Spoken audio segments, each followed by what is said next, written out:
a time in my life when I was just sick of it. Now, I'm a junior in high school, I'm always sick of it. But on a particular Monday morning after a 3-day weekend, life just hit differently. I was standing in front of the school's bike stands, realizing the time was 7:24, a minute before the bell rings. I could have easily, locked my bike, ran inside, and snuck into class. But as I was locking my bike, my bagel accidentally fell out of my backpack. Splat. Right there, cheese first, onto the sidewalk. That's it. I lost it.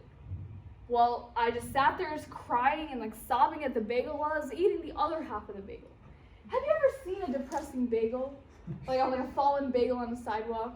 It's rare, but it's depressing.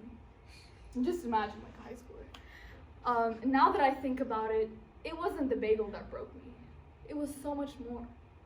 I'm gonna show you something, all right? It might not seem like a lot, but here's a super duper simplified, relatively light schedule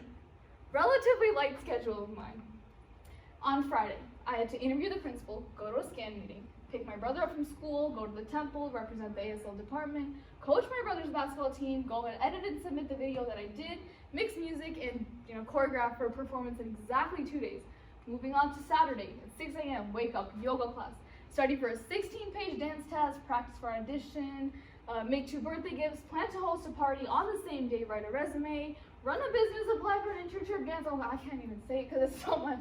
Dance class, audition, conditioning, SAT for 2 hours, I forgot to do my homework, decorate and host a community party, ditch that halfway, go to a Sweet 16, ditch that halfway, come back and pack my bag and get some sleep, and go get ready for a flight at 4 a.m. I'm not even gonna get into Sunday. But as you can imagine, on Monday, I was late, so I put together a bagel and headed out. When that exact bagel fell at the bike stands, it reminded me of every single time I felt like a splat. Sleep, splat. Social life, splat. Appetite, splat. And family time, definitely a splat. I wasn't able to give my 100% to anything because I was being pulled in one too many directions. Although the time management problems of a high schooler who thinks she's a superstar may seem insignificant, this issue is rooted much deeper into society today. We live in such a fast-paced world where we're constantly pressured to have grit, keep going, and persevere. That's great, but sometimes it's okay to sit back and just give up. Yep, I said it, give up. But does that mean that we're careless failures or weak or cowardly? No. First, it's okay to give up. There are 3 things that we need to set straight. Laziness. It's the quality of being unwilling to work or use energy. And it goes something like, I don't want to do this. And then there's cowardice. And it goes something like, I don't want to do this. And then there's carelessness. And it goes something like, I don't want to do this. Notice how they all sound similar? So if someone were to give up for any of these reasons, people would lead themselves to the assumption that that person upholds such traits. However, that may not always be true. There are a multitude of reasons why people give up, and those reasons don't necessarily have to reflect on their weaknesses. Perhaps they're just bored, or maybe they just don't have time. Imagine setting a goal of taking every opportunity presented to you and succeeding in it. Well, that's what I tried to do. And what did it leave me with?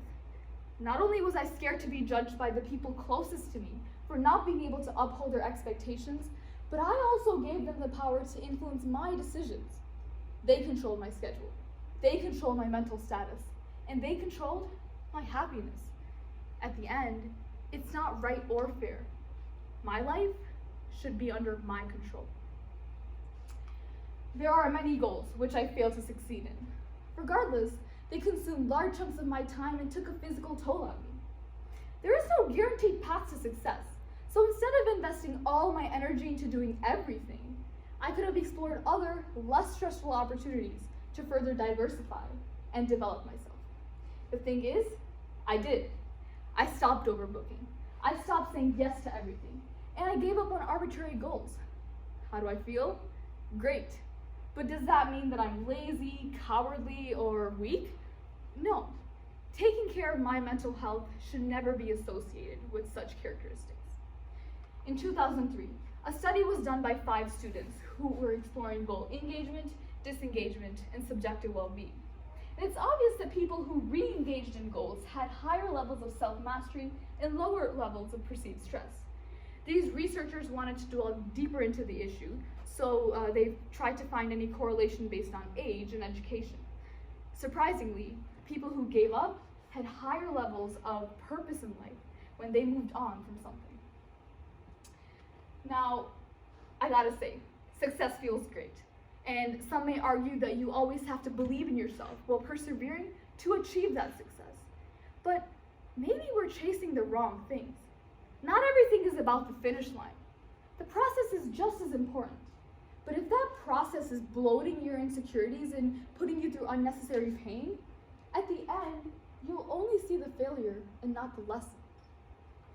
There are no gains without pains. Yep, we've all heard that one before. But if you don't believe in yourself in the first place and you end up just trudging through a process, what's the point, There's actually a term for staying with a goal even if it's futile to your success. It's called the sunk cost fallacy. Your emotional attachment to the goal clouds your logical judgment and prompts you to forcefully follow through, when in reality, it's better to just cut the losses and move on. There's a difference between giving up and knowing when you've had enough.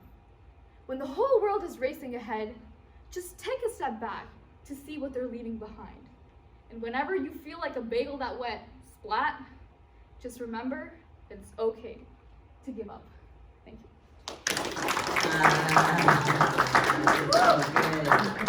Good.